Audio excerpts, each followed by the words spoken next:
citizen science project where you're asking people to go out and collect pictures of ladybugs.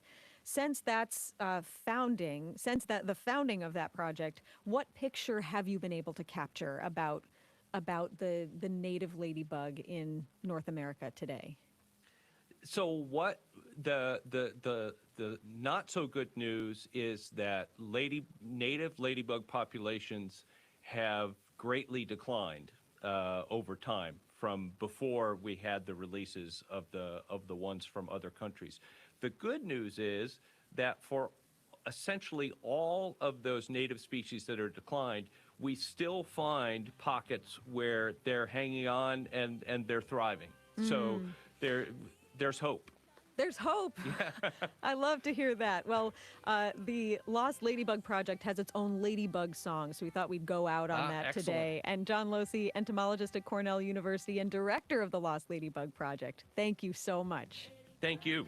Plant some carrots for your local ladybugs. I'm Amory Sievertson. This is On Point. Ladybug, ladybug, ladybug.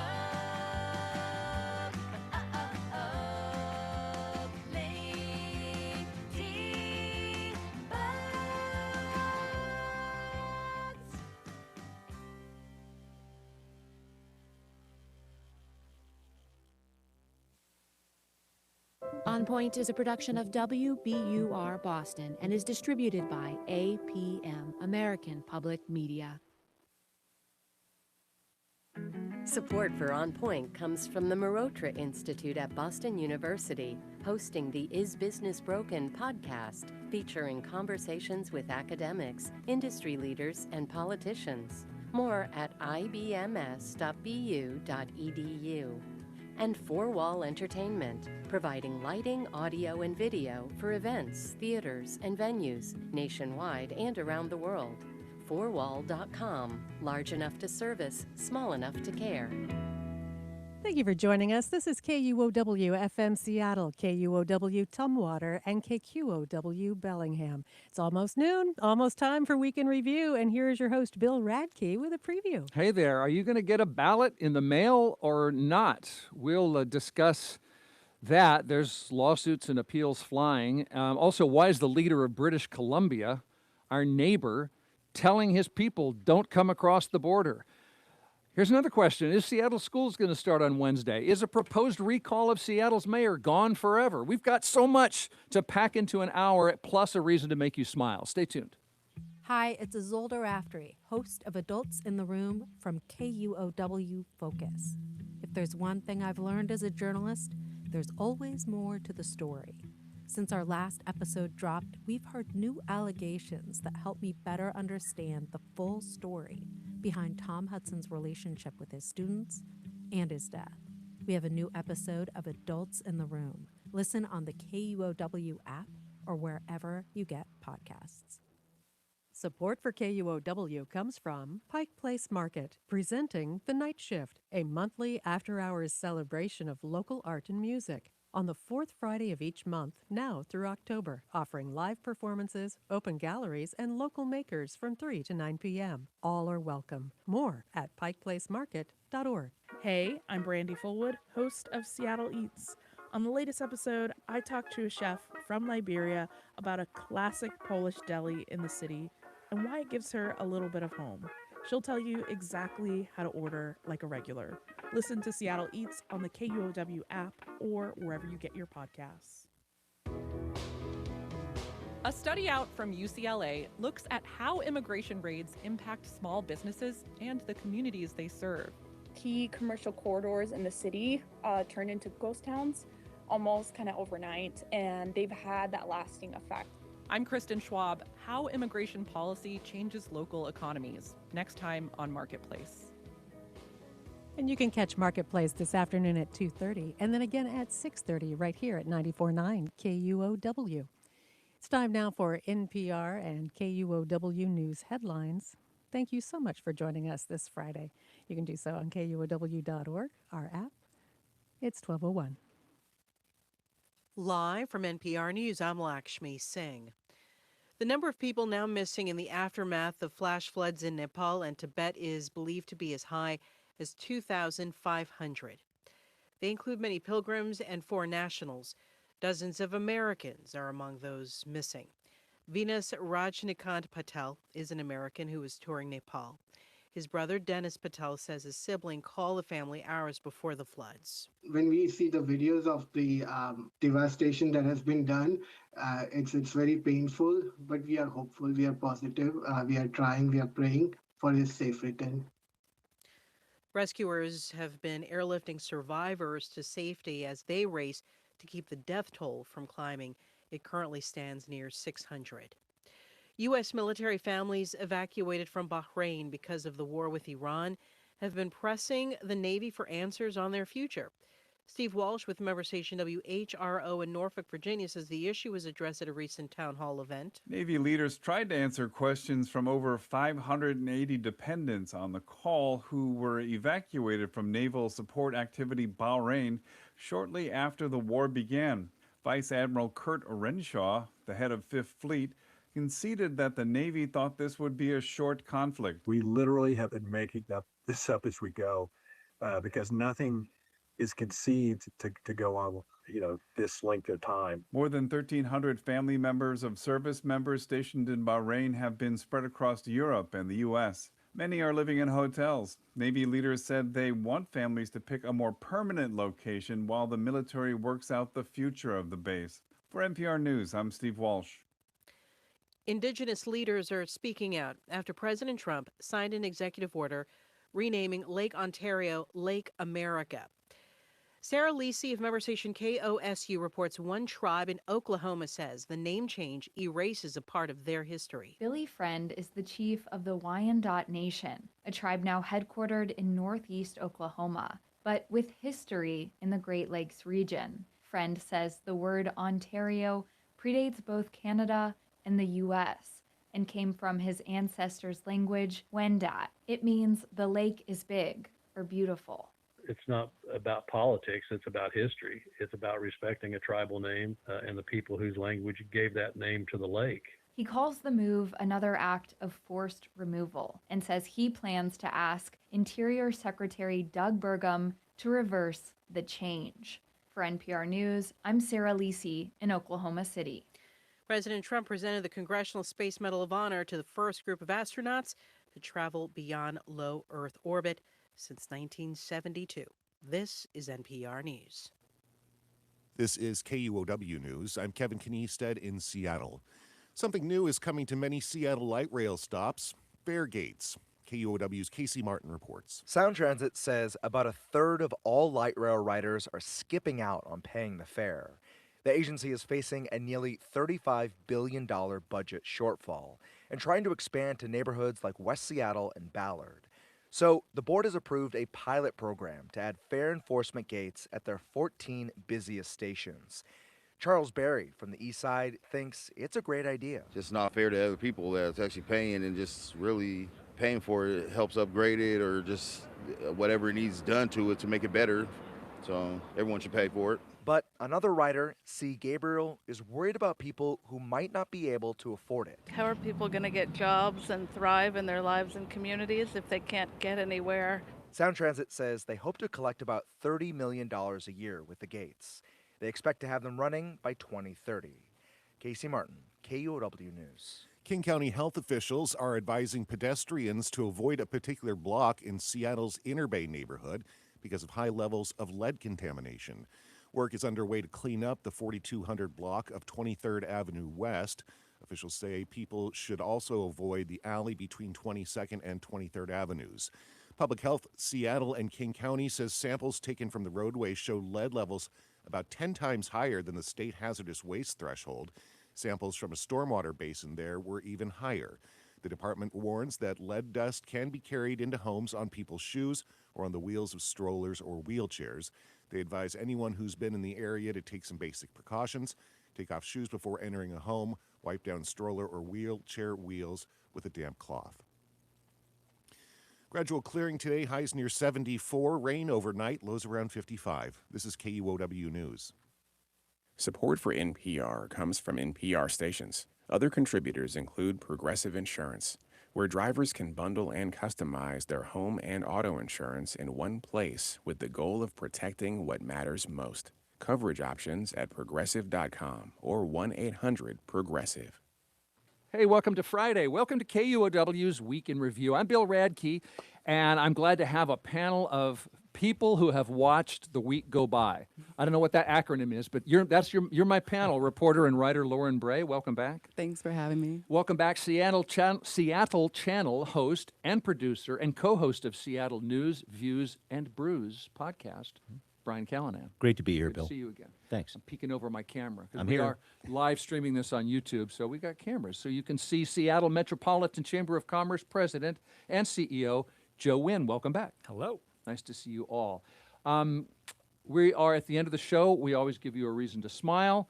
You could say that Seattle's mayor got a little reason to smile this week, but will it last? We're going to get into that in a few minutes. Let's begin with the question, will you get your ballot in the mail for this fall's election or not? Because this week, the U.S. Supreme Court upheld the Trump administration's plan to stop the post office from sending ballots to states like ours that refuse to hand over our voter rolls. But the Supreme Court ruling left the door open to new lawsuits, and Washington State walked through that open door. States control elections, not the president.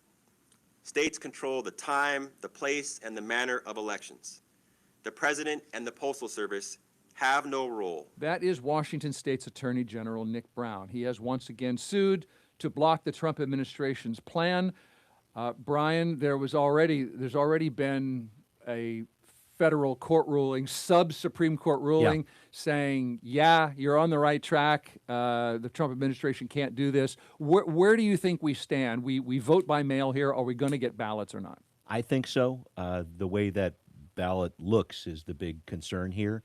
And so I imagine this is a district court you're talking about that made this decision yesterday. Yeah. So I imagine there's going to be a hearing that's set for that on September 3rd. I imagine we're going to get to the Supreme Court right after that. I talked with the Secretary of State's office about this, and they described what's going on now as kind of a Tetris game, meaning there's two lawsuits happening here. One covers what the Trump administration is saying, which that elections need to be federalized. Another one centers around the actual postal rule that the U.S. Post Office came out with. And so now that we actually have that postal rule that was published earlier this week, now it sounds like the courts can actually rule on this. Because beforehand, again, they weren't saying what was done was constitutional, it's totally fine. It was mainly the formality of like, well, states, you don't really have any standing in this. Jumping the gun. You're jumping the gun. Give me a moment. Yeah. So now we have these pieces in place, and the hope is that states can actually get together and figure this out. And I say figure it out because it's essentially this idea of these ballots need to have a barcode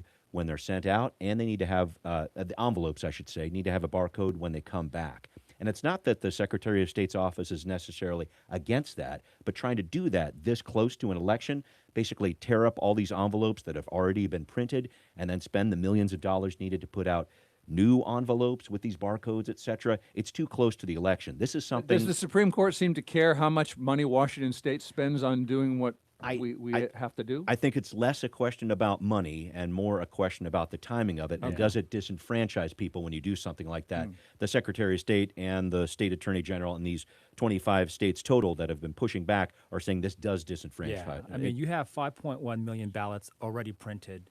And then we have overseas voters as well. So folks that are either stationed overseas, they're citizens of here, but they live somewhere else. Those ballots go out in 3 weeks. Yeah. So imagine trying to do all of this in 3 weeks. This is obviously kind of the feds trying to meddle with the elections. What I thought was fascinating, one of my first bills that we passed in the legislature when I was there was around prepaid postage, allowing for all postage for ballots to be sent back for free, basically, covering that with the state. It was overwhelmingly bipartisan, 44-5 in the Senate, 95-1 in the House. This is not a controversial thing. This is completely being ginned up in terms of trying to undermine our ability to vote, and it's totally inappropriate. Yeah, I completely agree. I think that, it's clear for anyone who understands the politics of voting that more Democrats and left-leaning people typically use mail-in ballots, while more right-leaning people typically turn out to the polls and vote. So I don't understand. Is that I've also heard? Oh well, the Republican Party has more older people who who prefer to vote by mail? They're more rural people, which is more Republican. No? Yeah, I think that that is a thing, but there's also like a very deep history around like voter turnout and voter discrimination that like it would take me 24 hours to get into. But I'll say that the right has always known how to organize around voting in a way that the left hasn't really quite figured out yet.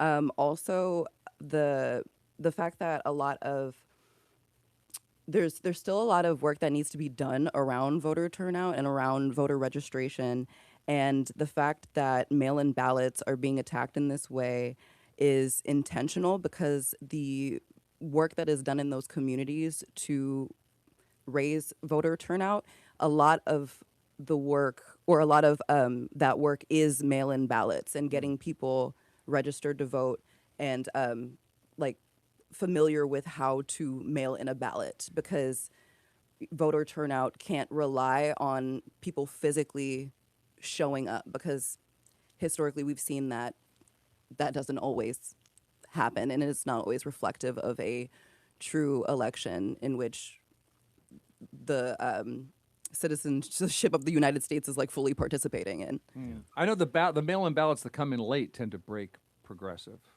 That's true. That's definitely happened in Yeah. Washington State and in Seattle. And that is usually that's usually seen as the younger voters responsible for that, because college students do everything last minute.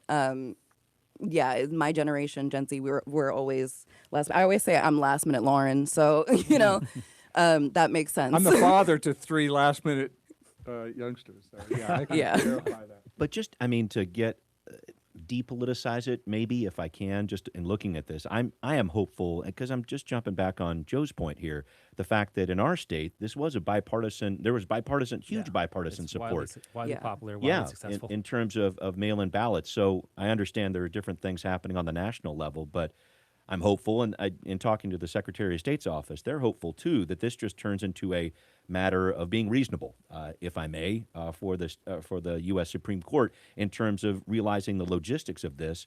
Printing new ballots, doing all this kind of thing isn't going to work, and you will disenfranchise people that way. And I think that's the bottom line they're trying to get down to. And I'm hoping that beyond mail-in ballots, or if there is a change that needs to happen to the ballot, that's great. But it can't happen 3 weeks beforehand. I think that's the big issue here. And even if the Trump administration were to win this, which doubt doesn't sound like that's going to happen, but we do still have drop boxes. That's right. And you can show up and at your election center, and there are ways around this anyway. So maybe I posed are you going to get your ballot or not was my question, but you'll be able to vote if you want to, right? Yeah, that's true. And just last point here, and if you can, I should say as well, you want to, and you can see your way clear to doing it. 70% of people actually used those drop-off boxes in the primary we just had in August. So people 70%?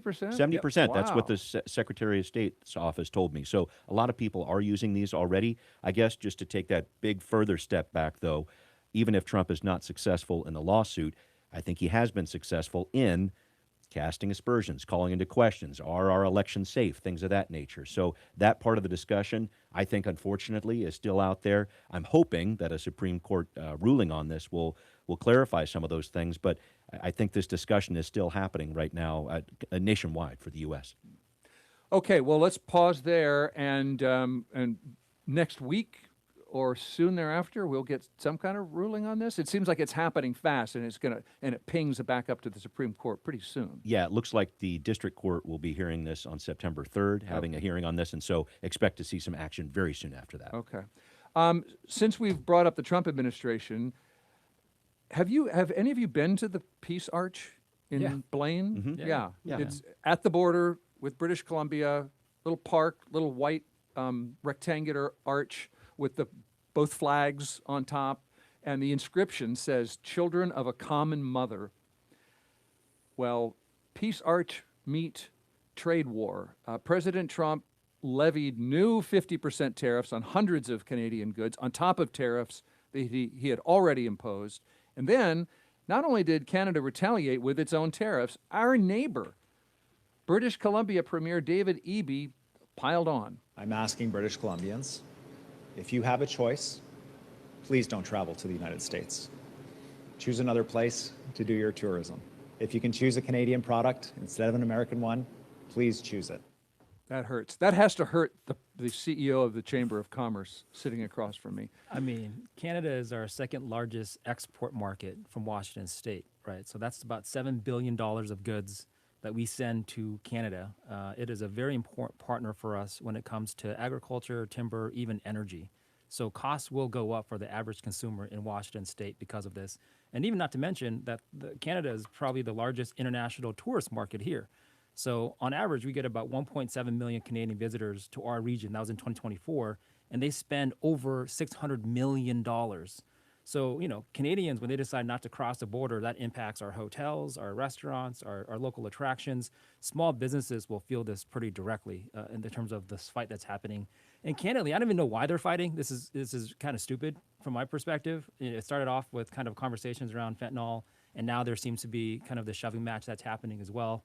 So I'm not even clear in terms of what the outcome that we want or the federal administration wants out of this, but it's certainly going to hurt us here locally. Well, what about, you mentioned timber, what about companies, who benefits in Washington State? I mean, don't we have loggers and mill workers, et cetera, who do compete with Canada when it comes to wood and could benefit from protectionism? Oh, I've been used like beef as an example, right? So oftentimes we'll have processing done here with the goods are actually in Canada or vice versa. Potato is probably one of the best examples.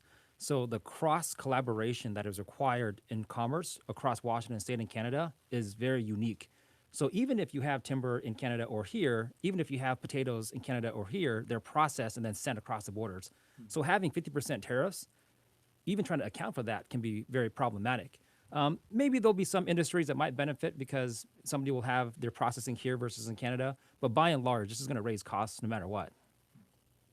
And Brian, you were saying visitor numbers were just starting to maybe look a little better. I thought so. I read a Danny Westneat piece, as maybe a few other people did, in the Seattle Times, and it looked like maybe those visitor numbers were creeping up just a little bit, but then the trade war hits and down they go again. And it's just, it's awful to see this after such a successful World Cup, and we had so many people in Seattle visiting here, and a great feeling of people being together in the streets. And I went down a number of times to the downtown area just to watch the games on big screens, and met a guy from Peru and started talking up. It was incredible to see that, and to see this type of international separation for a neighbor that's right there, that shares a border with us. I think Washington is going to see a big impact.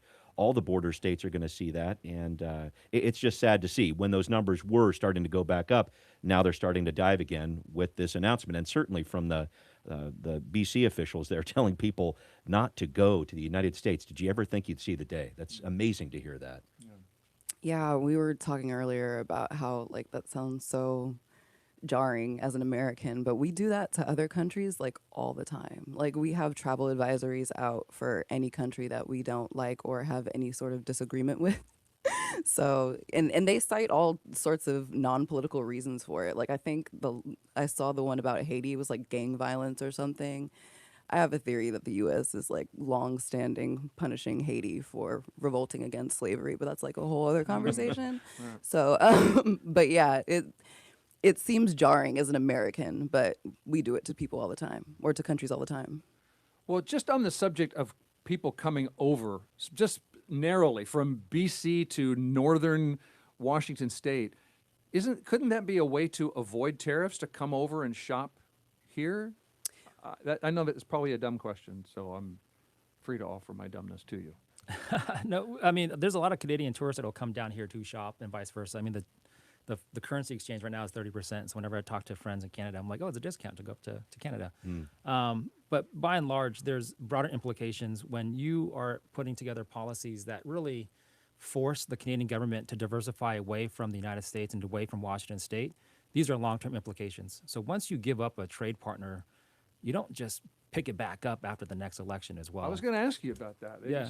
Tell me more about that. I was going to does it go back to normal if we go back to NAFTA or whatever? It won't. Right, because you're already seeing, like, you see it in the liquor business pretty clearly, where oftentimes bourbon or whiskey from the United States was very popular in Canada. I think once folks choose to change their habits, that becomes a problem. When I was the former director of commerce for Washington State, we had a number of Canadian companies looking to locate processing facilities here. You're talking hundreds of millions of dollars of investments that they wanted to make here to support good jobs in Washington State. That likely won't happen as well. So the implications are very real and it's very long term.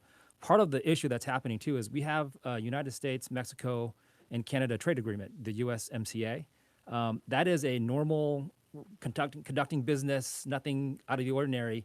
Even that's at risk. So even us having kind of an agreement with the North American major powers is at risk because of this. So we're talking major disruptions for generations likely, and not just after the elections are over.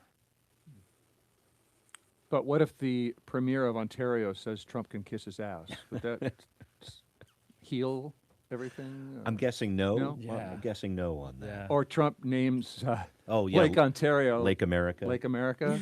Yeah. That didn't solve it? Doesn't sound like I don't think it. that helps. Thus far, no. Okay. All right, so these latest tariffs are going to go to court as well, right? I mean, the Supreme Court already ruled against some tariffs, and so I think the Trump administration is trying to use a different trade law. So many lawsuits will ensue. Does that make you feel any better? Do we really know whether this trade war is a thing or could be blocked? When you look at kind of the global economy, even in the United States and Washington State, it's a bit fragile at the moment. And the things when you talk to businesses just in general is certainty in terms of the market and predictability. So when you have neither of those, oftentimes capital won't flow, you won't make certain investments, people kind of pull back. So in a time where it's already economically fragile for a lot of people when it comes to cost, when it comes to their small businesses or whatever, we talked to a person that owned a import-export business, sells furniture, right? Like sells furniture in downtown Seattle. They had to close because they get goods from across the world. And in one shipment, they had to spend hundreds of thousands of dollars more from when they ordered it to when it arrived because of the uncertainty in tariffs. So this is a huge problem. Even just not knowing what's going to happen, it's a problem. Yeah, and I think it gets back to the perception of it too. The United States is not a good trading partner. That's the message that's coming out of this. So it's not that this is happening with Canada in a vacuum. Other countries are seeing that too and not wanting to be involved in that as well. So I think it does have a global impact in terms of what's happening with Canada right now. Certainly we'll feel it in terms of visitors and business in Seattle, the greater Seattle area. But I think it is that lasting impact that is that perception that the U.S. doesn't want to be a trading partner. And it's frustrating to watch this unfold. Yeah. All right. I don't hear you saying that this will recreate the American manufacturing sector and make America great again. No. Definitely not hearing that. It's not going to be, well, if you were to do that, right, the IRA and under the Biden administration is kind of how you would do it. You would target specific industries, have certain incentives, build infrastructure. It takes a long time for us to build the capacity in the workforce to make that happen. Pissing off your largest customer generally is not the best way to build your business. Noted. I'm okay, writing just this in down. case, just in case I'm you thinking check of on that. going into international businesses, and I was wondering about that question. Okay, let's take a little break, talk about what else happened this week and what it means. We'll discuss, maybe we'll debate, we'll do it on YouTube, and we're going to be right back. Don't go away.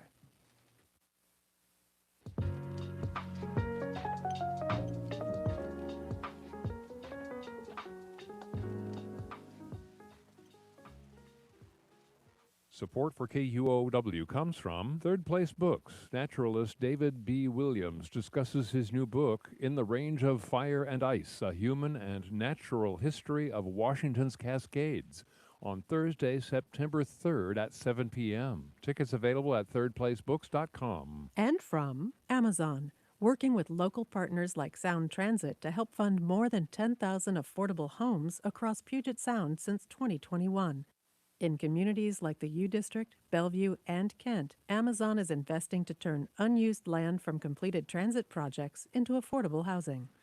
If you're watching us on a live stream on YouTube, you know that the conversation never really stops. We've got the head of the chamber, Metropolitan Chamber of Commerce, Nguyen, with us, and reporter and writer Lauryn Bray. And from Seattle Channel, we've got Brian Callanan smartening you up about what happened this week. An effort to, oh, by the way, I'm Bill Radke, hi. An effort to recall Seattle Mayor Katie Wilson has been withdrawn, at least for now. KUOW reporter Scott Greenstone says the couple who launched the recall effort missed a filing deadline and generally seemed to struggle in court. In King County Superior Court Thursday, Judge Patrick Oishi seemed frustrated.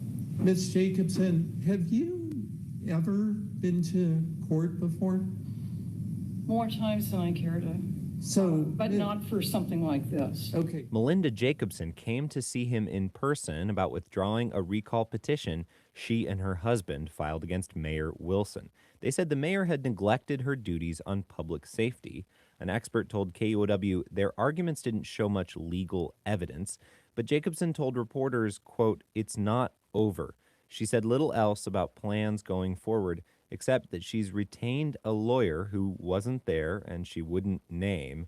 A lawyer for the mayor threatened to seek sanctions if Jacobson filed another, quote, frivolous petition.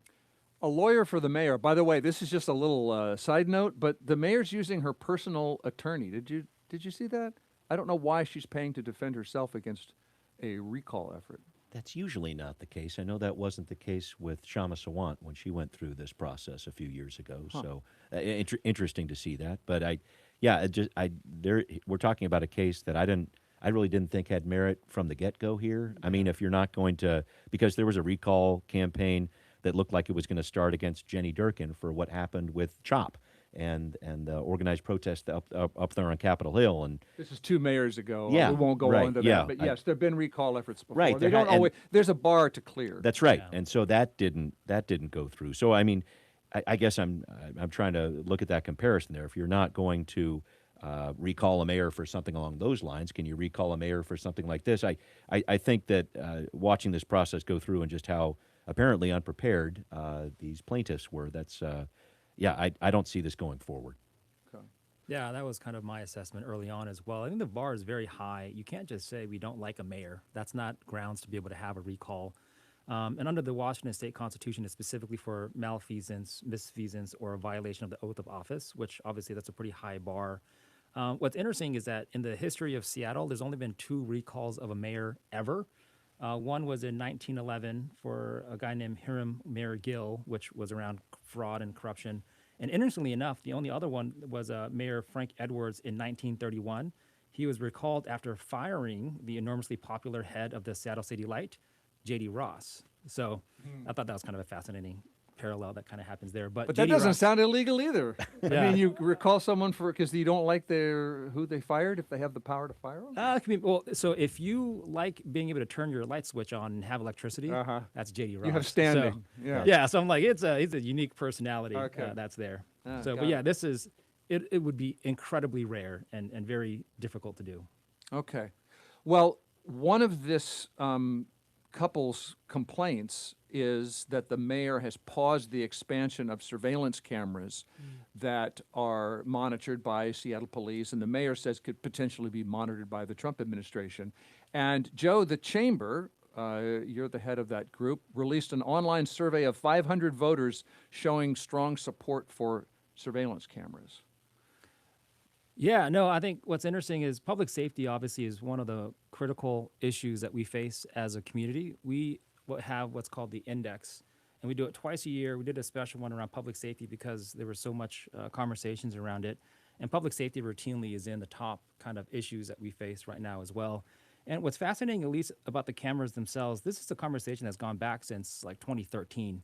So this is not a new concept by any means. So oftentimes the divisiveness that you're seeing online sometimes doesn't match kind of the on-the-ground conversation that people are having, whether it's their small business or their communities and whatnot as well. So from us, it's more of how do we ensure that we have the right tools in place to actually address public safety? And it can mean a number of different things. It was just pretty clear during the survey that oftentimes folks felt that if it's used in an appropriate way, that this is a tool that they want to use. Well, that would be begging the question, though. Whether it's going to be used in an appropriate way is the question, right? That's right. Yeah, I think that that's definitely the case. And, maybe I'm biased because I'm leftist. So everybody that I talk to about surveillance technology is like, we hate it.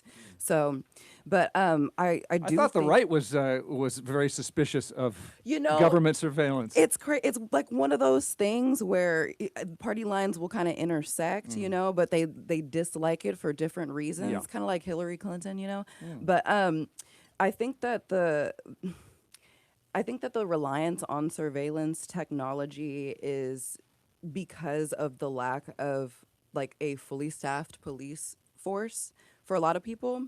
I think that the people that I've Meaning talked they to, think it's you can't have cops everywhere, so it's more like efficient. like if you're not going to have a fully staffed police force, or if you can't get there by the time that you're saying that you want to get there, in the meantime, can we get something? And this something is the surveillance technology.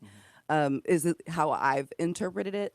But there's also, I think, like a camp of people that don't see anything wrong with it, and as Joe was saying, like see it as like a net positive, regardless of whether we have a fully staffed police force or not, which is interesting to me. So yeah, I think that Mayor Wilson's decision to pause it in anticipation of the World Cup, or it aligned with the World Cup. I don't know if it had anything to do with the World Cup. I know it happened at the same time, but her fear was that the cameras could be hijacked by federal agents. And I think that that is responsible in a city where we have a high population of immigrant residents, and like we pride ourselves on being a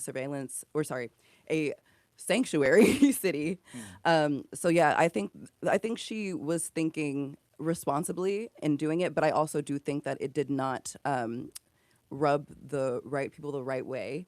I think it definitely gave an indication that she does not value public safety for some people that have already criticized her for possibly having those viewpoints. I also do think that she is up against a lot because she is more left-leaning, and there's kind of this, I don't want to say it's a stereotype, but there's kind of like just this background feeling that some more moderate or right-leaning people feel about left-leaning people, that there's like an anarchy kind of vibe It that we're fits the kind of narrative. create. Yeah.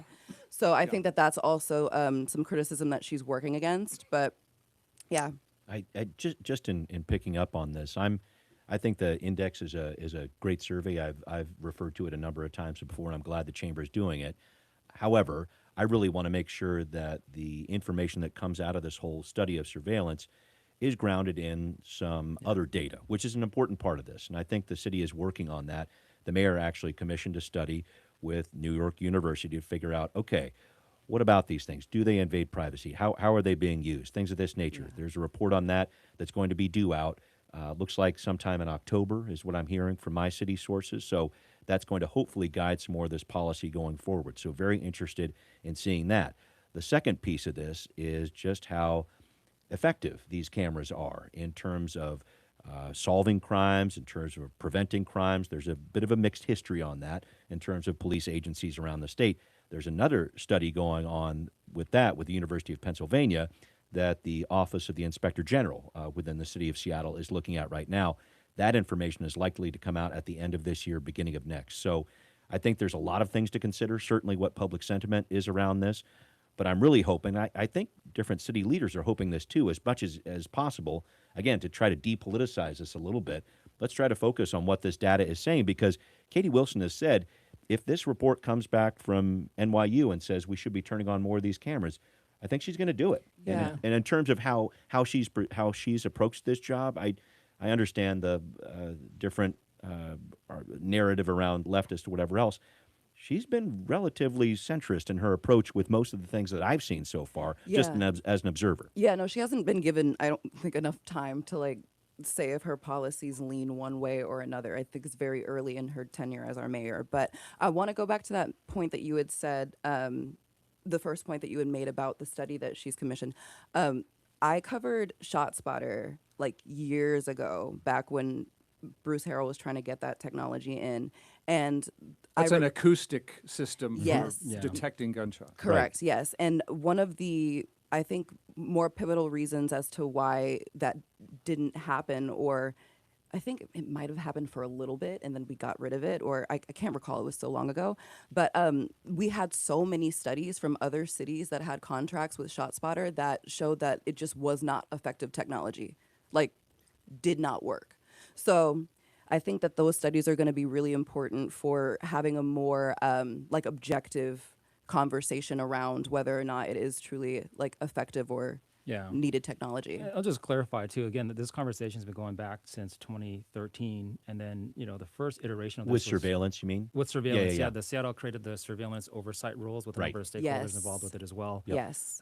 Including kind of the study that we're doing now with Barry Friedman in NYU. He's already done an audit. The audit that he has in his framework is the basis for the RTCC.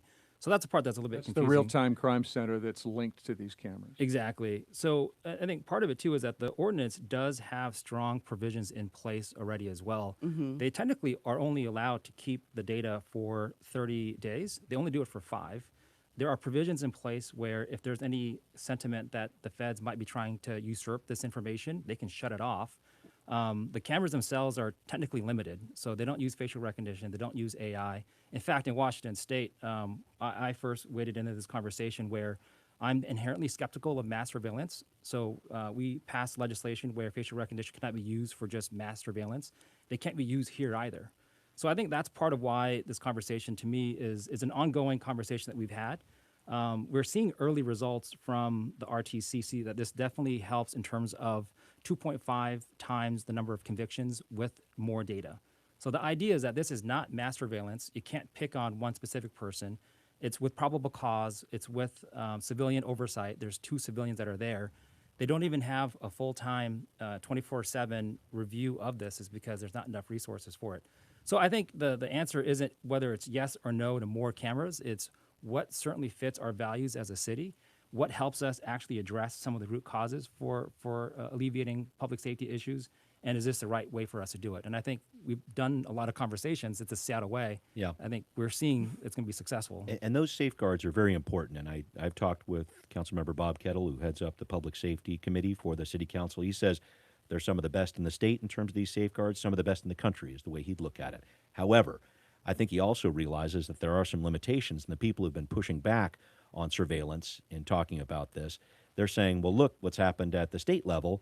We've got a situation where these license plate readers from the Department of Licensing, those have been federal agents. Federal agents have accessed those, and who's to say that what happened there couldn't happen with the city of Seattle? So they're raising that question, and I think that's an open question still. And so I think that's part of it. And I think regardless of the safeguards that you do put in place, if it did turn into a situation where a federal agency says, we're going to subpoena some video, hand it over, the city has to comply. And I think that's part of the concern, too. And Joe, there's also an open question about, you mentioned that it could, there's evidence that these cameras can assist in investigations. And the mayor has said, I've seen that evidence, and I'm not turning off these other cammers in the CID and downtown, et cetera.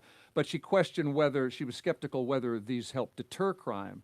And in your survey, you asked about, first of all, it brought up, you referenced the Seattle Center shootings, which I'm no survey designer, but that could skew, if you ask a certain question right after. It's a factual statement. It's a factual statement, yes, that the Seattle Center shootings just happened. And 3 times the word Seattle Center is listed in the question, referencing the shootings and asking, do you support or oppose expanding Seattle's camera program to public spaces like Seattle Center, where large gatherings are regularly held, to help deter crime and aid investigations? So that's like, you gave us half the debate. There's a question about whether these deter crime or not. So I'm wondering if the chamber will hire me to design a more neutral survey. Let's do it. Okay. I'd be happy to. Yeah. But yes, when you look at, especially when it comes to gun violence and violence prevention as a whole, generally what you see across the nation, and it's certainly true here, is that it's a small population that commits the vast majority of it. Yeah. So even when you look at retail crimes, there's a similar population. Look at car thefts, similar kind of demographic, or not demographic, but similar kind of dynamic that happens. So if you look at, say, for instance, car thefts, if 5 folks who are committing 80% of the car thefts are caught, yes, that decreases. Same dynamic with retail theft, same dynamic with gun violence. So yes, if you have enough evidence to be able to appropriately utilize this technology and these tools to get folks who are disproportionately creating some of this harm, yes, it does prevent future crimes. And I see the common sense aspect of that theory. Yeah. I see that. Yeah. I don't know. Okay, so before we leave this topic, the city has posted the Seattle Police Chief job. National search, Brian, do we know what the city's looking for? Wow, that's a great question. I know that they're trying to find someone who can right the ship, and it really does speak to me about how many different mayors we've had over the years. We haven't had a two-term mayor since Mayor Nichols, just about more than 20 years ago now. And I think that's something that's important to look at because generally when mayors come in, that right-hand person really is the chief of police. I don't know if there's any other department head that is closer in terms of, I don't know, face of the city or who's running the city, who's in charge of public safety. So I thought it was very telling when Katie Wilson came into office. She did not choose to get rid of her police chief. Maybe it was because of getting ready for World Cup or what have you, but she did not make that choice. She has started down this road now, and in terms of what she's looking for, I do believe it's going to be someone who can engage on this really thorny surveillance question. That's going to be part of it. I do believe it's going to be someone who can try to help what's going on with officer numbers and continue with recruiting and bringing that in. Also juggling the fact that we have a CARE department, the Community Assisted Response and Engagement, which the city has put some more money into. Essentially social workers. Yeah, a 911 team, alternative. Unarmed, yes. That's had some trouble getting off the ground. Can you have a new chief try to shepherd that through? And then just back on the hiring piece as well, trying to diversify the department to hire more women. They've really been trying to do that as well. So there's a lot of things at once here. I think waiting for a few of these pieces to fall in place as to, okay, what is this surveillance policy? We should know more about that by the end of this year. I think that'll help things fall in place. But yeah, this is something really difficult. I'm not sure if we're on that cusp right now of someone locally who's going to take the job. That's sometimes the case. Or do you bring in somebody who's from outside who wants to take the job? I know that Mayor Wilson is still trying to find some different allies within the city of Seattle as she moves through her first term here. So I'm very interested to see who wants this job from within the city of Seattle. If the interim chief, who was hired by Sean Barnes, is he going to put his name in the mix here? I'd be interested to see that. And then I've talked to a few people who might be interested in the job, but yeah, this is going to be a really interesting case study of, do you try to get somebody internally or externally? It's a real test for Mayor Wilson going forward, that's for sure. Yeah, I mean, since 2009, the average person leading SPD has lasted only 2 years on average.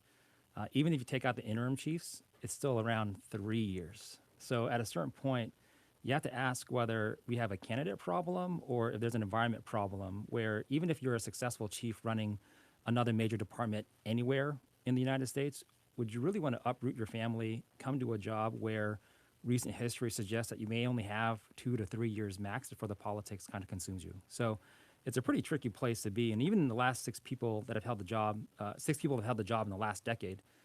Sean Barnes was hired through a national search that took, I think, 2 years, about 2 years. The mayor's timeline is January. That's 4 months. So God bless him. Yeah, that sounds tight. Yeah, that sounds like a tough timeline. Yeah, I think it's definitely something that's going to be a daunting task for her, given it did take 2 years to find the last guy. I think it's clear that she's looking for somebody that can be present in the community in a way that Chief Barnes was unable to due to his situation in his personal life. His family living in the Midwest. Right, yeah. So I think that if we find someone through a nationwide search, I think there's always going to be the risk of running into a candidate that isn't going to uproot their life entirely to move to Seattle.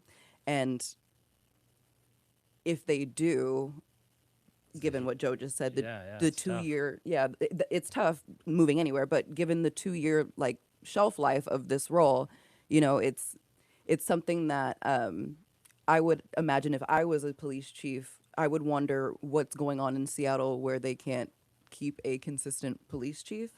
And I think that part of that is our staffing numbers and the fact that hiring for SPD has been taking so long. And I have to look more into the resources that are available for our police department, because the contracts that they get are pretty hefty from what I remember from when I covered the police contract 2 years ago. So I'm just wondering, like, with all the resources that we're putting into SPD and the fact that we're not hiring anybody, like where is the money going, and what would a candidate who is experienced enough in law enforcement that is looking at a job application, like what questions are they going to ask that would make them say, I'm not going to apply or move to Seattle and be the police chief there? We only need one police chief. Is there Yeah. nobody here in town who doesn't have to uproot their family, who Well, would like to I to think-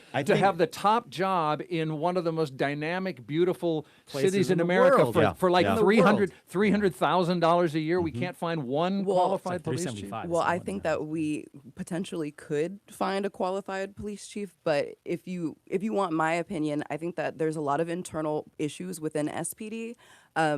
Former officers that have worked there for decades that are of color and women have talked about how there is a boys club problem, how there is a racial problem, how there is a sexual harassment problem. So, I think that whenever you're talking about promoting somebody that's already within an organization, you have to ask about the powers that be that are making that decision and how the decision is being made. And, I think that sometimes a national wide search to bring somebody inside from the outside that has no idea about the goings on the inside is easier. And also, whenever you're hiring internal, there's always the group of people that are like not coalescing to the new authority because they used to be coworkers. Right. So I think it's easier sometimes to just find somebody from the outside. I guess these people from the outside, though, I don't think it's any secret now after the past few chiefs that No. that this is a churn of a market here, if you want to look at it that way. So I'm interested to see who would jump in. Maybe it's going to be some of the past candidates who have tried to be the SPD chief before, but I think there will be a move from some effort from within, some of these officers from within to throw their hats in the ring. And it's always such you bring up a really good point there, Lauren, in terms of this inside versus outside and who's going to have the better point of authority here. Yeah. It does feel like there does need to be a reset button hit. Can that happen with an internal candidate is a big question. Yeah. All right. Well, I've convinced myself to apply. I don't know about the rest of you. Yep. Get it. All right. Let's take a break and see what we have time for from the rest of the week's happenings that we can explain to you before we smile at the end of the program. Week in Review. We'll be right back.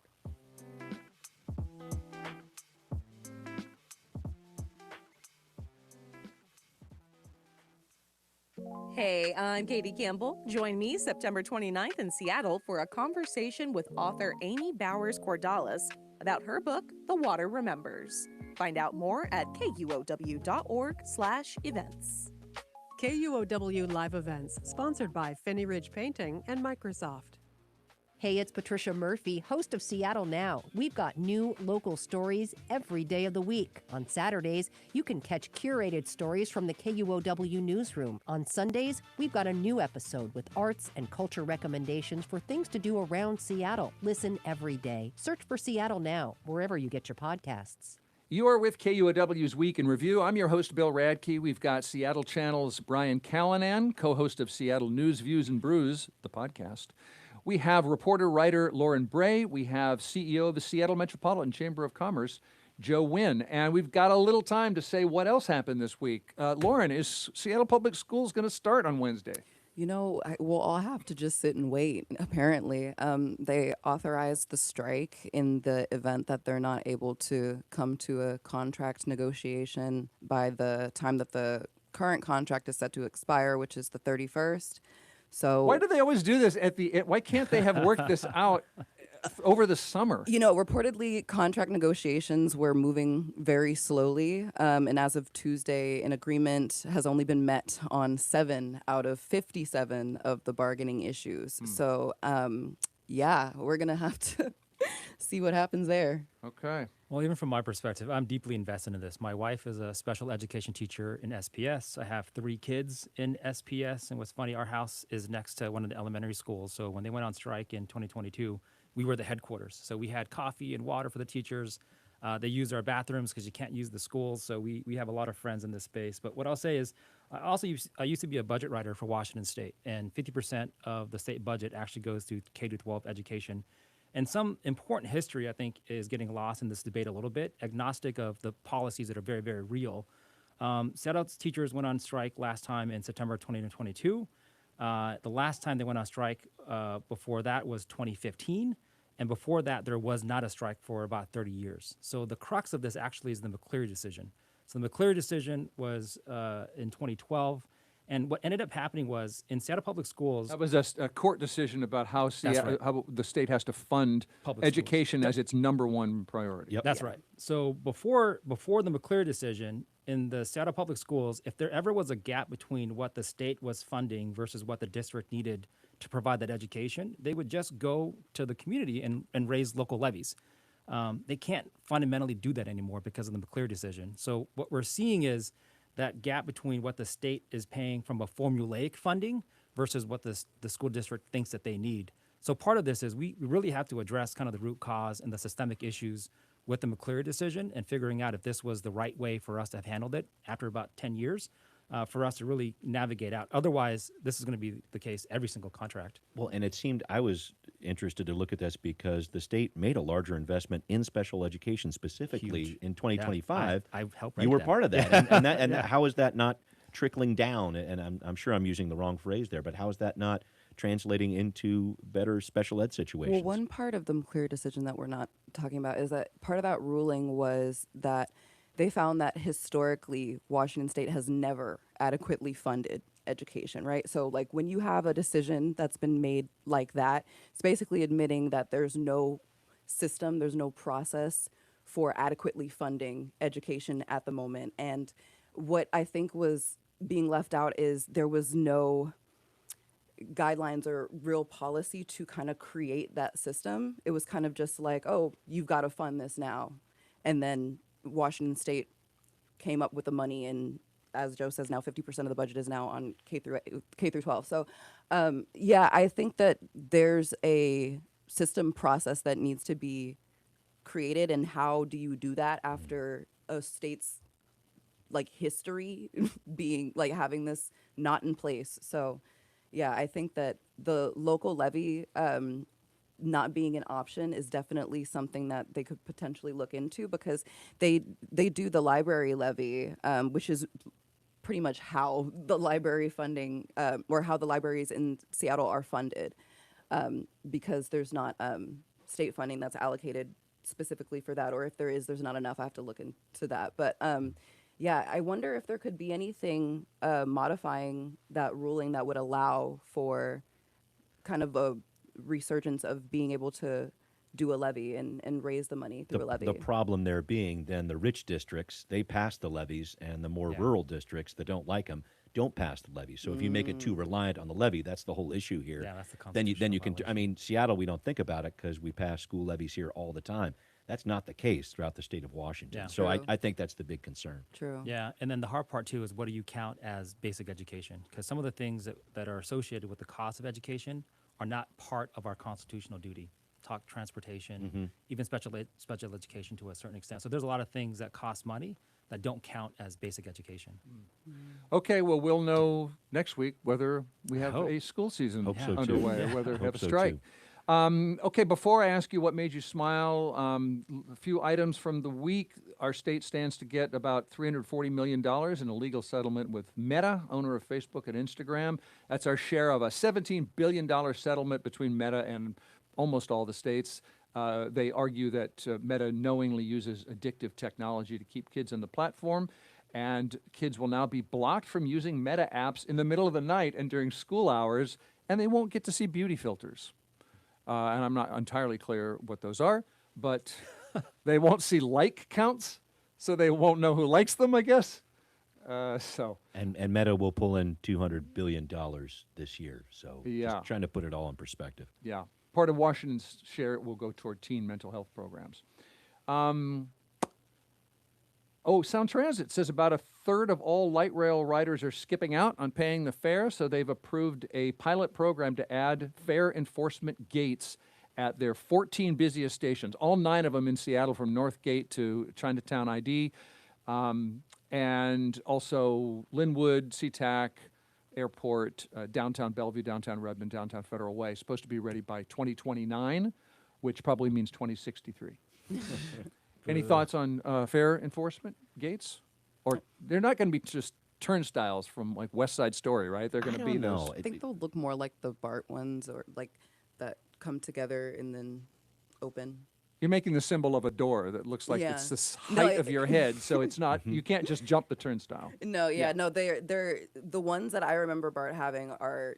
I don't remember if they're like all the way like eye level, but they come pretty far up. About waist high. Yeah, about waist Yeah, high. yeah. So that you can't like just easily jump over them. But I was just in New York last week. That's where I was gone, and we just swiped, and there wasn't doors. It was which No. give it a little more open feel. I don't know whether is it gonna slow people down? Is it gonna make it feel like a police state sort of vibe? I don't know. I don't know. They're trying to do something a little bit better in terms of getting some returns on fares because the numbers right now are abysmal. Not that you can pay for transit with fares, but they're trying to recover a little bit more there.